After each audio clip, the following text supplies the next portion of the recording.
नमस्कार, मैं हूं सौरभ शर्मा। प्रधानमंत्री नरेंद्र मोदी के विरोधियों की आज जितनी बार भी मीटिंग हुई, इतनी बार तो पिछले 4 साल में कभी नहीं हुई।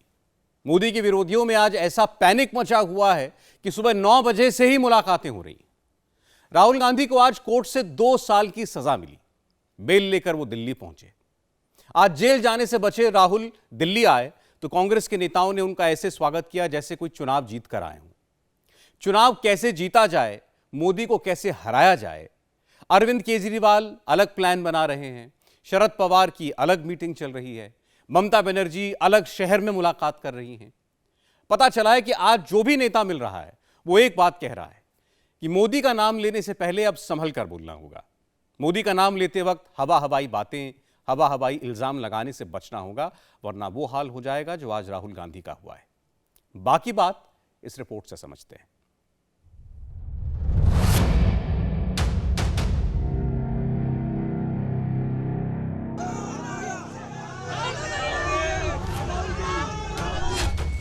लौटकर राहुल दिल्ली आए। मोदी को उल्टा सीधा कहने वाले राहुल गांधी की जेल जाने की नौबत आ गई है। दूसरी बार जमानत लेकर बचे हैं। कोर्ट ने फैसला सुना दिया है और राहुल गांधी को 2 साल की सजा हो गई है। सांसदी भी जा सकती है। अब तो मोदी जी का नाम लेने से मानहानि हो जाती है। ये भी बड़ी चिंताजनक विषय है। मीडिया को भी दबाने की कोशिश है,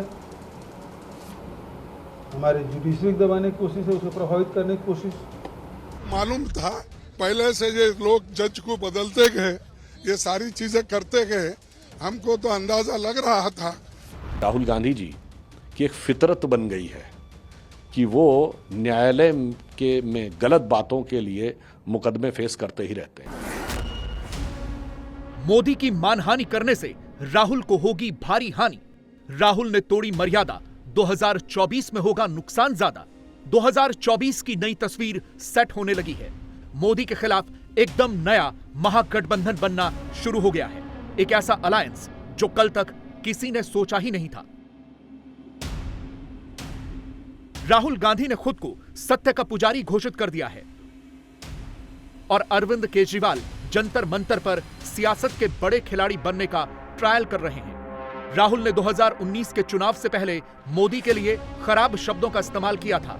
अब केजरीवाल वही लक्ष्मण रेखा लांघ रहे हैं। तबीयत ठीक है प्रधानमंत्री जी की?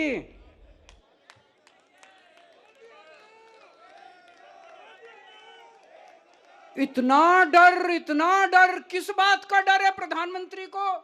इतनी इनसिक्योरिटी, इतने इनसिक्योर हैं, लोगों को पकड़ पकड़ के जेल में डाल रहे हैं। एक मेरे को बीजेपी वाला मिला, कहता है सर प्रधानमंत्री मोदी जी 18 घंटे काम करते हैं। मैंने कहा यार कैसे मैनेज करते हैं, सोते कब हैं? कहता है जी 3 घंटे सोते हैं। मैंने कहा काम कैसे चलता है? 3 घंटे में तो किसी इंसान का काम नहीं चलता। 3 घंटे की नींद से तो 6 घंटे की नींद जो चाहिए होती है। मैंने कहा 3 घंटे की नींद से तो काम नहीं चलता। बोला जी उनको दैवी शक्ति मिली हुई है। मैंने कहा पगले ये दैवी शक्ति नहीं कहते, इसको नींद की बीमारी कहते हैं। अरविंद केजरीवाल को सियासत में आए 10 साल हो गए हैं और इन 10 सालों में पहली बार अरविंद केजरीवाल ने राहुल गांधी का साथ दिया है। गुजरात की सूरत कोर्ट से राहुल को सजा हुई है।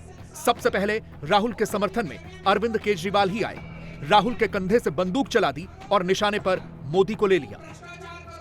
अगर देश में आज पढ़े लिखे प्रधानमंत्री होते भाई साहब, कभी भी नोटबंदी नहीं होती, क्योंकि वो समझ जाते कि नोटबंदी से कितना नुकसान हो सकता है।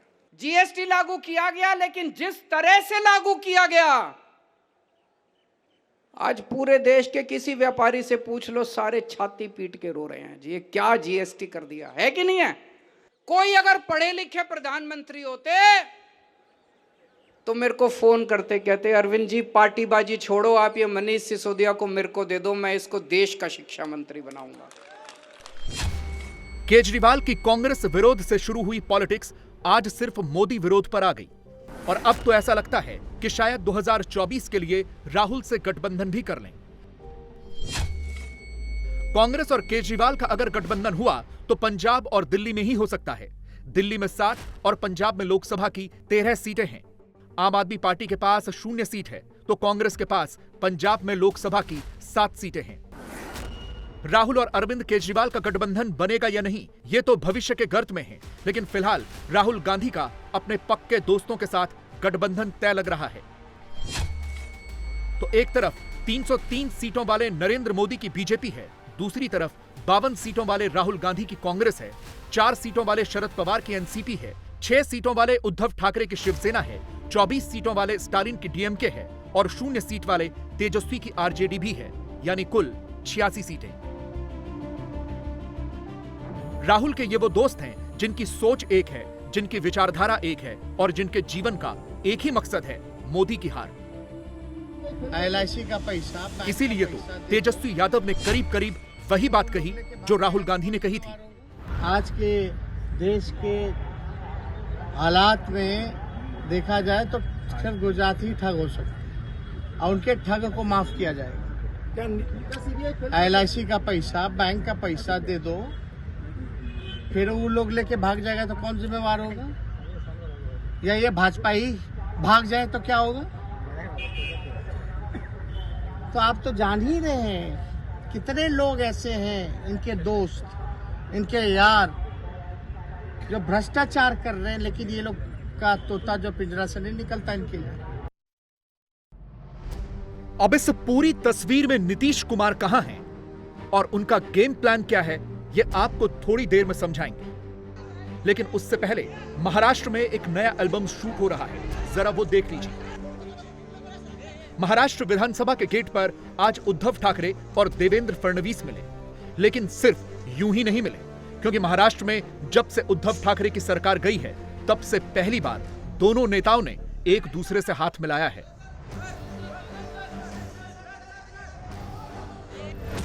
देवेंद्र फडणवीस ने बाकायदा मुलाकात की फोटो ट्वीट करके पोस्ट की। अब मुलाकात संयोग है या प्रयोग पता नहीं, लेकिन संकेत तो जरूर है। संकेत के साथ सवाल यह है कि हेलो हाई से बात आगे बढ़ेगी। पूर्वी एक खुलेपणा होता, आता बंद दारात चर्चा ही अधिक फलदायी होते असं म्हणतात।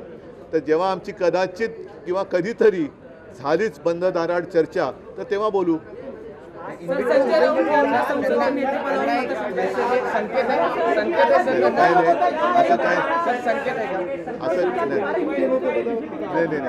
असं काय नाही आहे, साहजिकच आहे। मी आणि ते दोघंही एकत्र प्रवेशद्वारातून प्रवेश करताना एकमेकाशी जे आपण राम राम हाय हॅलो म्हणतो तसं ते झालं।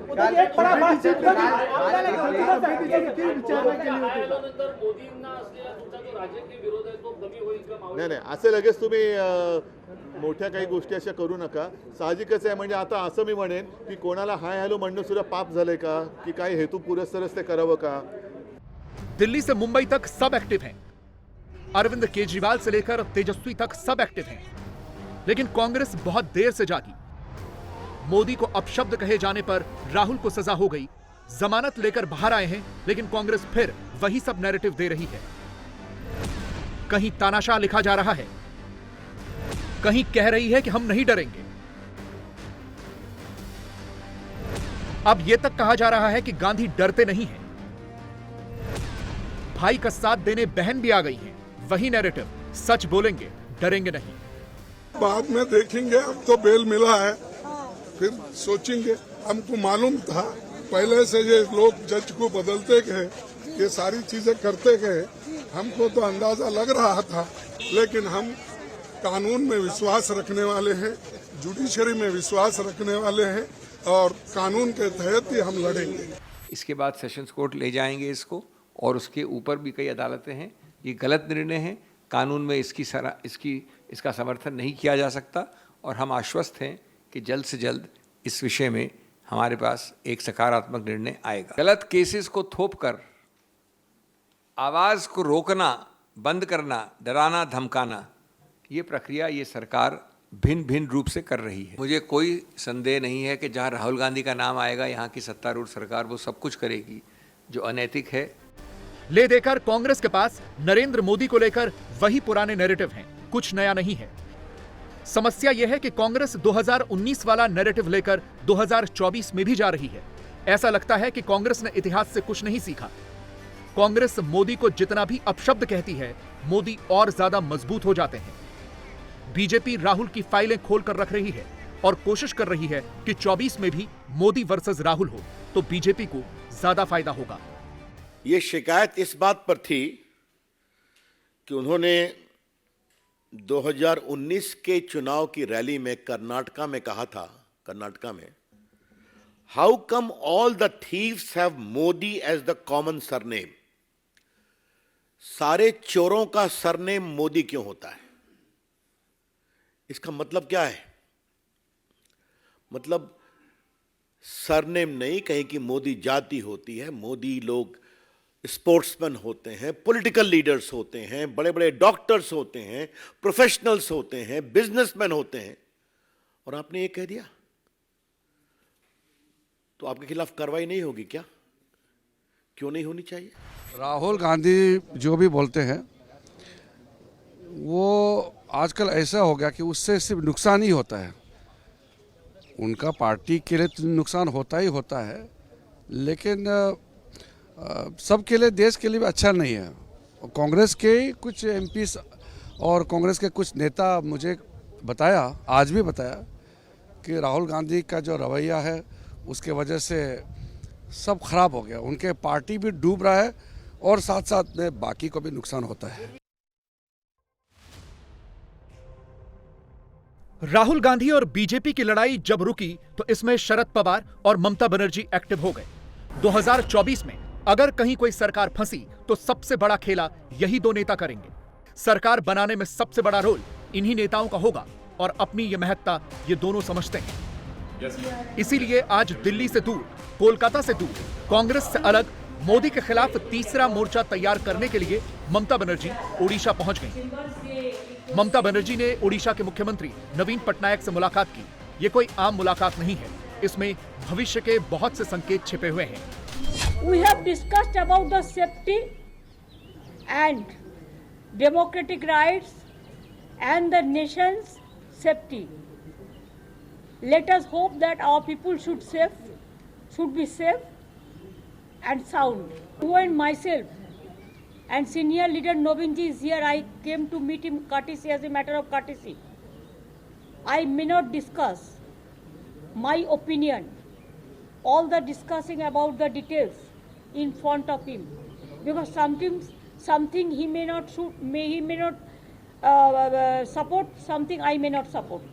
So it's a both side. So when I'll be alone, you ask me the individual, all the question, political question, whatever you have, I'll give you golden box. I'm delighted that Mamta ji has been here to spend a few days in Puri. As you know, we have excellent relations. We are neighboring states, and we had a very old friendship. As I said, today was a courtesy call, so there was no in-depth discussion at all about serious political matters. We just said the federal structure in India should remain permanent and strong. Mamata Banerjee और नवीन पटनायक दोनों ऐसे नेता हैं जो हर लिहाज में राहुल से बड़े हैं। दोनों के पास राहुल गांधी से ज्यादा राजनीतिक अनुभव है। ममता बनर्जी 12 साल से मुख्यमंत्री हैं, तो नवीन पटनायक पिछले 23 साल से मुख्यमंत्री हैं। ममता बनर्जी इससे पहले अखिलेश यादव से मिल चुकी हैं। अखिलेश भी उत्तर प्रदेश में अपने गठबंधन में कांग्रेस को जगह नहीं दे रहे हैं। ममता का शुक्रवार को कोलकाता में कर्नाटक के पूर्व सीएम और जेडीएस लीडर एचडी कुमारस्वामी से भी मुलाकात का कार्यक्रम है। मार्च के अंत में वो दिल्ली के मुख्यमंत्री अरविंद केजरीवाल से भी मिल सकती हैं। ममता बनर्जी ऐसी नेता हैं कि वो ना तो राहुल गांधी को नेता मान सकती हैं और ना ही अरविंद केजरीवाल को। उनका नैरेटिव सेट है कि मोदी को राहुल नहीं हरा सकते, लेकिन अपने राज्य में वो मोदी को लगातार हराती आई हैं और केजरीवाल के पास तो वो अनुभव ही नहीं मानती। मोदी के खिलाफ तैयार हो रहे इस तीसरे मोर्चे में अभी केजरीवाल डामाडोल स्थिति में हैं। वो कहीं भी जा सकते हैं, लेकिन 23 सीटों के साथ इसमें ममता बनर्जी हैं। 12 सीटों के साथ नवीन पटनायक हो सकते हैं। 3 सीटों वाले अखिलेश यादव भी जुड़ सकते हैं। 9 सीटों वाले केसीआर भी आ सकते हैं और 22 सीटों वाले जगन मोहन रेड्डी भी जुड़ सकते हैं। यानी कुल सीटें हुई 69। यानी अगर 2024 में खिचड़ी सरकार बनती है, किसी दल को बहुमत नहीं मिलता, तो पीएम बनने की रेस में कई खिलाड़ी हो सकते हैं। और ऐसे ही एक हैं शरद पवार, जिन्होंने सुबह ईवीएम को मुद्दा बनाकर विपक्षियों की मीटिंग बुलाई। मुद्दा था कि क्या 2024 का चुनाव बैलेट पेपर से नहीं हो सकता। इन सब के बीच नीतीश कुमार को कैसे छोड़ दें, जो बिहार छोड़कर दिल्ली की सियासत करना चाहते हैं। नीतीश भी 24 में पीएम बनना चाहते हैं। नीतीश भी बिहार में जातीय गणना कराने के बाद हर मंच से, हर सभा से लगातार कर रहे हैं। 1934 के बाद से तो कभी नहीं ना हुआ, 31 के बाद से नहीं ना हुआ, 1931 के बाद से जाति आधारित गणना। तो हम लोग तो शुरू से कह रहे थे कि जाति आधारित गणना हो। तब पिछली बार 11 में 10 के बाद थोड़ा सा करने की कोशिश हुई, लेकिन ठीक ढंग से नहीं हुआ, प्रकाशित नहीं हुआ। तो हम लोग सारे दल के लोग मिलकर के केंद्र से अनुरोध किए कि सब जगह होना चाहिए। तो अंत में केंद्र ने कहा कि भाई हम तो नहीं करेंगे, राज्य में करना हो तो करो। तो हम लोगों ने तय कर दिया जाति आधारित गणना। और जाति आधारित जनगणना नहीं, बहुत लोग गलती से बोलते हैं, अरे जनगणना तो केंद्र सरकार करेगा, राज्य कैसे जनगणना करेगा। इसलिए हम गणना कर रहे हैं। तो जाति आधारित गणना हम लोग करवा रहे हैं। अब उसके चलते पता चलेगा खाली जात का ही नहीं, बल्कि लोगों की आर्थिक स्थिति क्या है, चाहे वो ऊंची जात के हों, किसी भी जात के हों, कोई भी धर्म को मानने वाले हों, सब तरह के लोगों का जो इस सर्वेक्षण होगा तो पता चलेगा कि कौन लोग किसी भी जाति के हो जो गरीब हैं, उनके उत्थान के लिए विशेष योजना बनाई जाएगी। तो ये सब काम तो हम लोग कर रहे हैं। इसलिए एक एक चीज को अभी जो काम शुरू हुआ है सबको कहेंगे जाति आधारित गणना वाले में सबका पूरे तौर पर सहयोग मिलना चाहिए। और कोई गलत न नाम लिखे न इधर उधर करे, पूरे तौर पर सही मायने में सही संख्या और सही स्थिति, आर्थिक स्थिति की भी जानकारी सब लोगों को मिलेगी। विरोधी अपने अपने मोर्चे बनाएं, अच्छी बात है, लेकिन प्रधानमंत्री को टारगेट करते हुए अब शब्दों का प्रयोग न करें, क्योंकि इससे मोदी को नहीं विरोधियों को नुकसान होता है।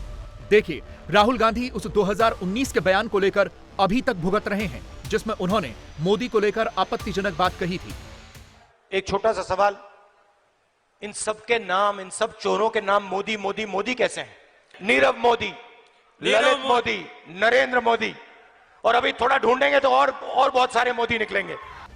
राहुल अपना और अपनी पार्टी का नुकसान बहुत पहले से करवा रहे हैं। वो तस्वीरें याद कर लीजिए जब 2013 में राहुल गांधी ने सरकार का ऑर्डिनेंस फाड़ने की बात एक प्रेस कॉन्फ्रेंस में कर दी थी। 2013 में सुप्रीम कोर्ट ने एक आदेश दिया कि दोषी पाए गए सांसदों और विधायकों की सदस्यता रद्द की जाएगी। जैसे ही ये आदेश आया, बहुत से नेताओं के लिए मुश्किल हो गई। इसीलिए केंद्र सरकार एक अध्यादेश लेकर आई, जिसका मकसद सुप्रीम कोर्ट के फैसले को निष्क्रिय करना था। लेकिन राहुल गांधी ने एक प्रेस कॉन्फ्रेंस में उस अध्यादेश को फाड़ने की बात कह दी। Is that it should be torn up and thrown away. Okay. The arguments that are being made, and I've heard the arguments in my organization, the argument that is being made is that we need to do this internally. I'm telling you what is happening internally. We need to do this because of political consideration. Everybody does this. The Congress party does this, the BJP does this, the Janata Dal does this, the Samajwadi does this, everybody does this. And there's a time to stop this nonsense. And I really feel that it's about time that political parties, mine and all others, stop making these type of compromises. और फिर ये अध्यादेश कानून नहीं बन पाया। यानी राहुल गांधी वो अध्यादेश फाड़ने की बात न कहते तो आज खुद न फंस रहे होते। 72 घंटों से ज्यादा हो चुके हैं, पंजाब की पुलिस अभी भी अमृतपाल सिंह को ढूंढ ही रही है। आखिर कहां छिप गया अमृतपाल? उसकी तस्वीर मिलती है, सीसीटीवी फुटेज मिलती है, कभी बाइक पर, कभी ठेला गाड़ी पर, कभी कच्ची सड़क पर, कभी पक्की सड़क पर। वो दिखाई जरूर देता है लेकिन पकड़ में नहीं आया। पुलिस कभी कहती है वो जालंधर में दिखा, कभी हरियाणा में देखा गया। थ्योरी घूमने लगती है कि वो कहीं नेपाल तो नहीं भाग गया, पाकिस्तान तो नहीं चला गया, थाईलैंड तो नहीं पहुंच गया। अमृतपाल का सच है क्या? वो कहां छिप गया है? एक अमृतपाल के कितने चेहरे हैं? अमृतपाल सिर्फ मोहरा है, उसे चलाने वाले चेहरे कहां कहां बैठे हैं, कौन कौन है? हमने अमृतपाल का पूरा कच्चा चिट्ठा खोला, उसकी पूरी हिस्ट्री खंगाली। अमृतपाल एक क्रिमिनल है और इस क्रिमिनल की एक चार्जशीट है। देखिए रिपोर्ट। हिंदुस्तान में अमृतपाल को प्लांट करने वाला कौन है? अमृतपाल किसका सीक्रेट एजेंट है? एक क्रिमिनल को लार्जर देन लाइफ बनाने के पीछे किस किस किरदार का रोल है? अमृतपाल का हैंडलर एक है या एक से ज्यादा?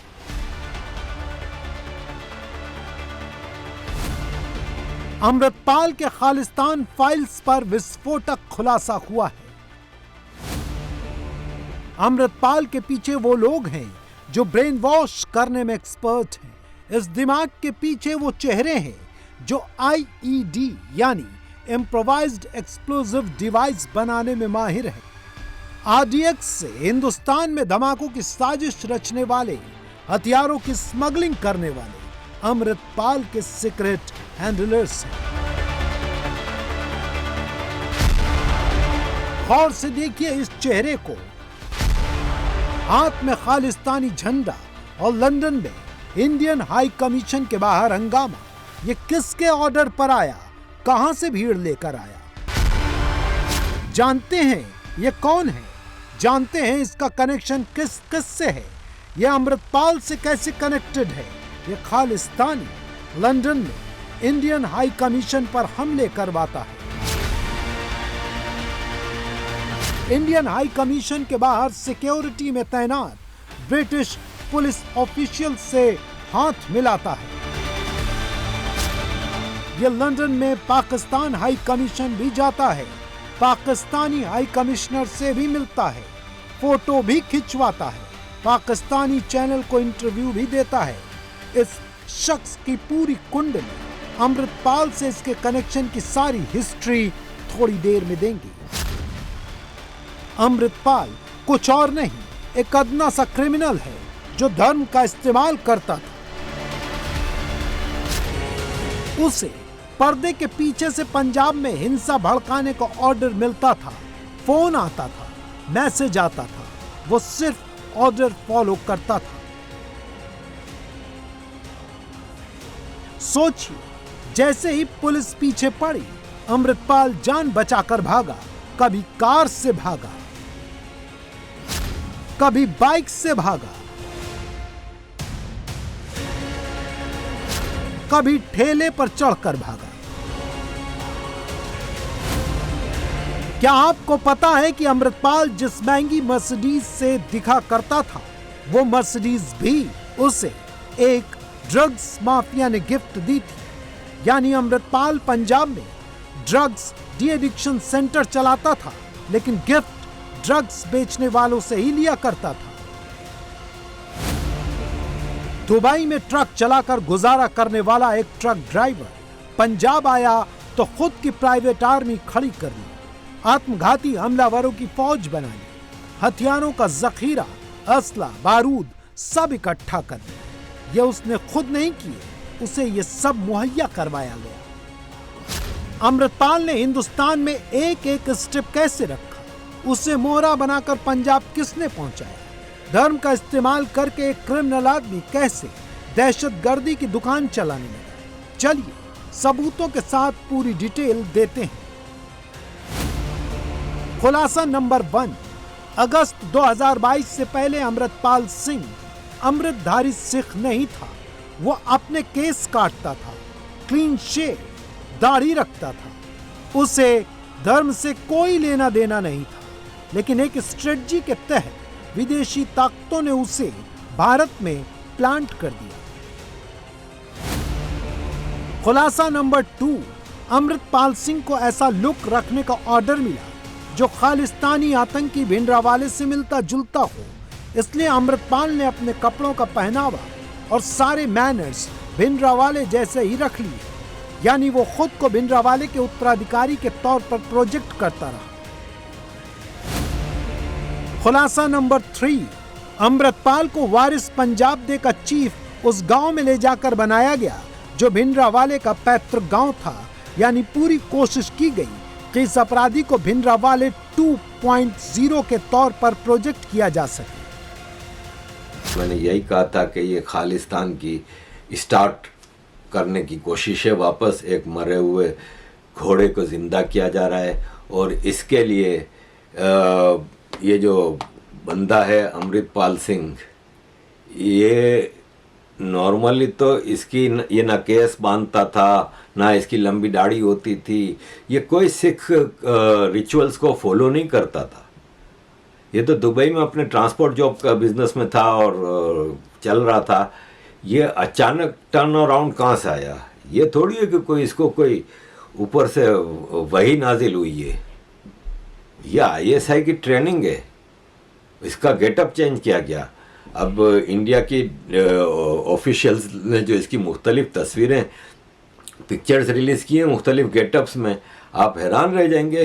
ये लड़की के भेस में भी घूमता है, फुल क्लीन शेव में भी, ये कुछ भी कर लेता है। और ये एक्चुअली जर्नैल सिंह भिंडरावालों को कॉपी करने की कोशिश कर रहा है, क्योंकि वो एक कामयाब कोशिश थी पाकिस्तान की आर्मी की जो 80s में की गई थी, जिससे कि भारत को काफ़ी नुकसान हुआ था। अब सबसे इम्पोर्टेंट सवाल, अमृतपाल के हैंडलर्स कौन कौन हैं, कहां कहां बैठे हैं, कहां कहां से ऑपरेट कर रहे हैं? चलिए सबका कच्चा चिट्ठा खोलते हैं।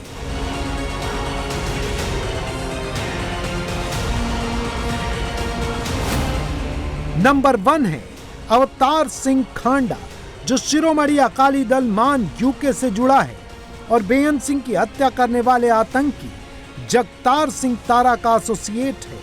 यही अवतार सिंह खांडा परमजीत सिंह पम्मा का भी करीबी है, जो खालिस्तान टाइगर फोर्स और बब्बर खालसा इंटरनेशनल से जुड़ा है और NIA का मोस्ट वांटेड आतंकी है। अमृतपाल का connection Pakistan based international Sikh youth federation के हेड लखबीर सिंह से भी है। यह आतंकी भी हथियार और RDX एक्सप्लोजिव भारत में स्मगल करके देश के बड़े नेताओं पर हमले की साजिश के मामले में वांटेड है। अमृतपाल सिंह जब दुबई में था तब वो इसी लखबीर सिंह के भाई जसवंत सिंह के संपर्क में था। अमृतपाल, अमृतपाल, यानी अमृतपाल तो सिर्फ एक मोहरा है। इस मोहरे के पीछे देश विरोधी ताकतों का चेहरा है और ये सारे टूल किट अभी से एक्टिवेट कर दिए गए हैं। लंदन में इंडिया हाई कमीशन को घेरने के लिए लंदन मेट्रो में भर भर कर लोग स्पॉट तक पहुंचाए जा रहे हैं।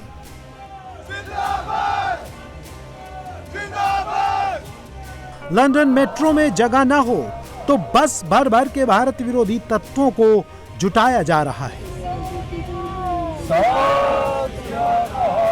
सुबह होते होते खालिस्तानी एजेंडा चलाने वालों को मोबाइल पर मैसेज पहुंच जाता है। मैसेज ये होता है कि लंदन में इंडियन हाई कमीशन के बाहर पहुंचो, पुलिस से भिड़ो, हाथापाई करो।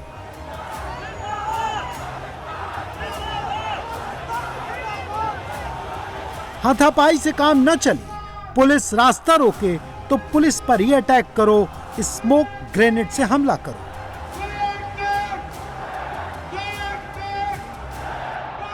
अंडे मारो, पत्थर फेंको,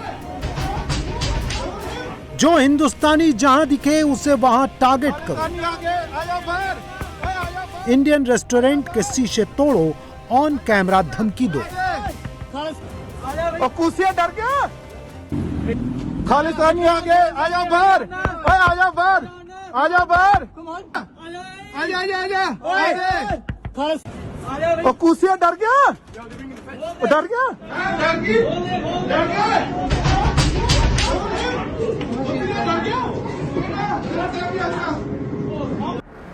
इंडिया टीवी संवाददाता मनीष प्रसाद ने सीधे स्पॉट से एक एक डिटेल इकट्ठा की है। खालिस्तानियों के हमले के वक्त क्या हुआ, किसने क्या देखा, किसने क्या सुना, फुल रिपोर्ट भेजी है।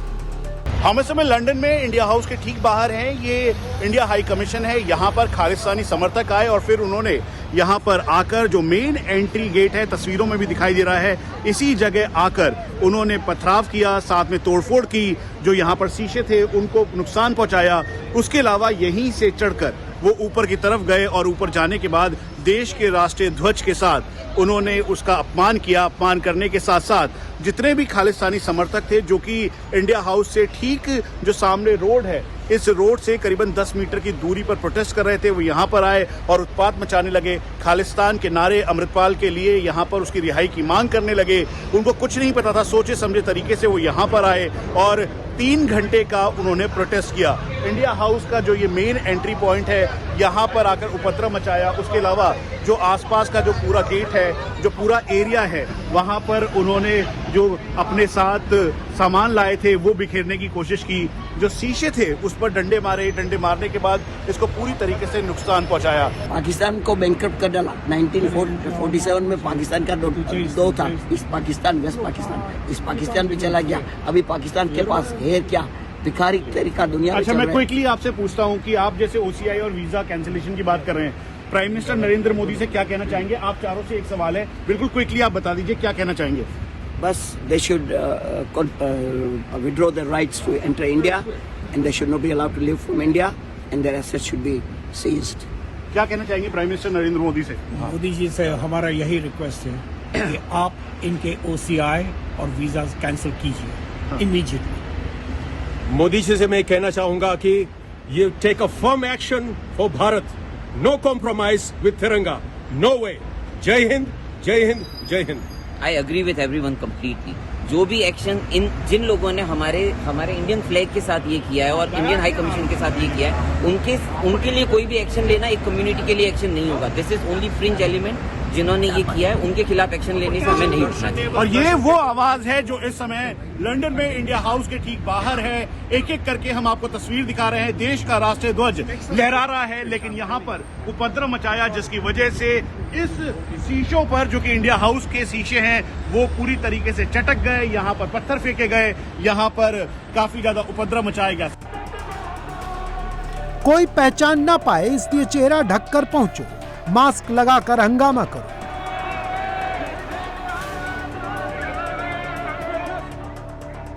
विदेश में बैठकर भारत के जो दुश्मन इस स्क्रिप्ट को लिख रहे हैं, अब उन्होंने बच्चों, महिलाओं, बूढ़ों का भी इस्तेमाल करना शुरू कर दिया है।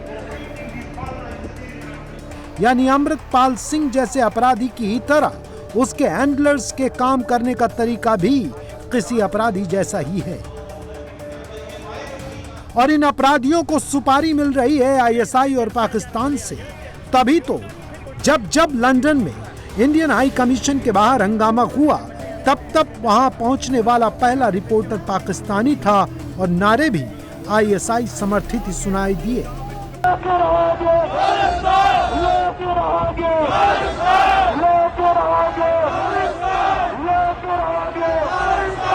ISI उनको सपोर्ट कर रही है। उनके साथ वो टूल किट के हिसाब से 3 घंटे का यहाँ पर आके प्रोटेस्ट कर रहे हैं, फिर जा रहे हैं। मेरा कहना यही है कि जो ये खालिस्तानी लोग हैं, मैं यही सस्पेक्ट करता हूँ कि ये लोग सिख नहीं है, ये लोग पाकिस्तानीज है जो टर्बन पहन के अपने आप को खालिस्तानी दिखाते हैं। समझ गए ना? आपको लगता है कि जैसा सर बता रहे हैं कि ये वो लोग हैं जो कि खालिस्तानी मांग कर रहे हैं, पाकिस्तान इसके पीछे है, सोचे समझे तरीके से यहाँ पे प्रोटेस्ट हो रहा है, आ रहे हैं और फिर जा रहे हैं। पाकिस्तान का हाथ है इसमें। अब 218 में रिपब्लिक डे पे हम इधर ही थे, तो लॉर्ड नजीर अहमद, जिसको आज पार्लियामेंट से निकाल गया, वो जेल में सड़ रहा है, तो उस आदमी ने प्रोटेस्ट करने आया था कश्मीर के लिए, सरदारों के साथ लेकर आया था खालिस्तानी के। तो आज देखो उसके पीछे कौन है। हमारा जो लंदन के मेयर है सादिक खान, उन्होंने यहाँ पुलिस को क्यों नहीं भेजी? ये पुलिस का मामला नहीं है। सादिक खान को उनको बोलना चाहिए था कि तुम जल्दी से वहां पहुंच जाओ और ये पूरा तमाशा बंद कर। विदेशी धरती पर भारत के खिलाफ इस प्रोपेगेंडा को हवा देने वाला सबसे बड़ा नाम पाकिस्तान ही है। उसी ने अपने सारे एजेंट्स एक्टिव किए हैं। उन्हीं में से एक है ये शख्स जिसका नाम है गुरचरण सिंह। ये वही शख्स है जिसने न सिर्फ लंदन में रहने वाले भारतीयों पर हमला किया, बल्कि इंडियन हाई कमीशन के बाहर भी हंगामा बरपाया। और जैसा कि हम आपको पहले बता चुके हैं, विदेशी धरती पर हो रहे इस खालिस्तानी प्रोजेक्ट की पूरी स्क्रिप्ट ही पाकिस्तान के हाई कमीशन में बैठकर लिखी जा रही है। सारे ऑर्डर इस्लामाबाद से ही आ रहे हैं। खालिस्तान की सारी पार्ट्स एंड प्लानिंग पाकिस्तान की है और ये पाकिस्तान के उस प्लान का हिस्सा है जो शुरू से पाकिस्तान ने एक प्लान बनाया था कि हम भारत को 1000 जख्म देंगे। उसमें से ये इस प्लान के हिस्से हैं। कश्मीरी और खालिस्तानी 55 सेपरेटिस्ट ग्रुप को फंडिंग, ट्रेनिंग और सपोर्ट पाकिस्तान से मिलती है और इनका ताल्लुक मिलिटेंट्स और टेररिस्ट ग्रुप्स ऑफ इंडिया के साथ ताल्लुक है। पाकिस्तान चाहता है कि खालिस्तानी और कश्मीरी एक्टिविस्ट को यूरोप और अमेरिका में ज़्यादा से ज़्यादा बढ़ावा दे, जिससे इंडिया अमेरिकन गवर्नमेंट से और यूरोपियन गवर्नमेंट से नाराज़ हो जाए और फिर इससे बड़ा मसला हो जाएगा। और खालिस्तानी सेपरेटिस्ट ग्रुप्स जो अमेरिका में रहते हैं, उन्होंने अभी ओपन लेटर लिखे हैं रशिया, चाइना और पाकिस्तान की सरकारों को कि हमें मदद की जाए भारत के खिलाफ। आईएसआई का इसमें कितना रोल है? सेंट्रल रोल है। आईएसआई इन कश्मीरी,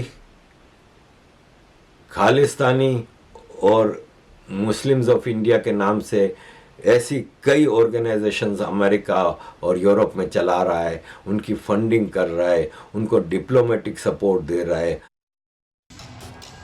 खालिस्तानियों के टारगेट पर इंडिया है, भारत के प्रधानमंत्री मोदी हैं।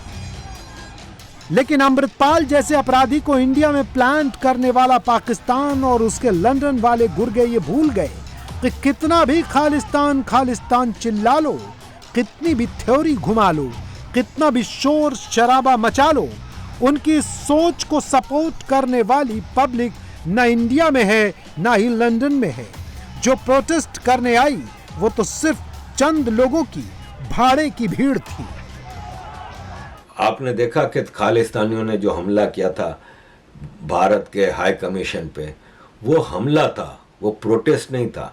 प्रोटेस्ट के कुछ रूल्स एंड रेगुलेशंस होते हैं, जिसमें पहला ये है कि आपको पुलिस को इन्फॉर्म करना है कि हम फलां एम्बेसी के सामने प्रोटेस्ट करने जा रहे हैं। आम आदमी पार्टी के राज्यसभा सांसद राघव चड्ढा और बॉलीवुड की एक्ट्रेस परिणीति चोपड़ा 2 दिन में 2 बार मिले। मुंबई में दोनों एक बार डिनर पर मिले, दूसरी बार लंच पर मिले। इसके बाद दोनों की मुलाकात की तस्वीरें वायरल हो गई। लोगों ने कई तरह के कमेंट किए। राघव चड्ढा भी सिंगल है और परिणीति भी, इसीलिए सोशल मीडिया पर कई तरह के रूमर्स शुरू हो गए। हम आपको इसकी हकीकत, इसकी सच्चाई बताते हैं। दरअसल राघव चड्ढा और परिणीति दोनों लंदन स्कूल ऑफ इकोनॉमिक्स से पढ़े हैं, पुराने दोस्त हैं, परसों से एक दूसरे को जानते भी हैं। राघव चड्ढा ट्विटर पर जिन 44 लोगों को फॉलो करते हैं, उनमें से एक बॉलीवुड एक्ट्रेस परिणीति चोपड़ा भी है। इंडिया टीवी हर वक्त हर जगह डाउनलोड करने के लिए सर्च करें India TV news Google play store या ऐप स्टोर पर।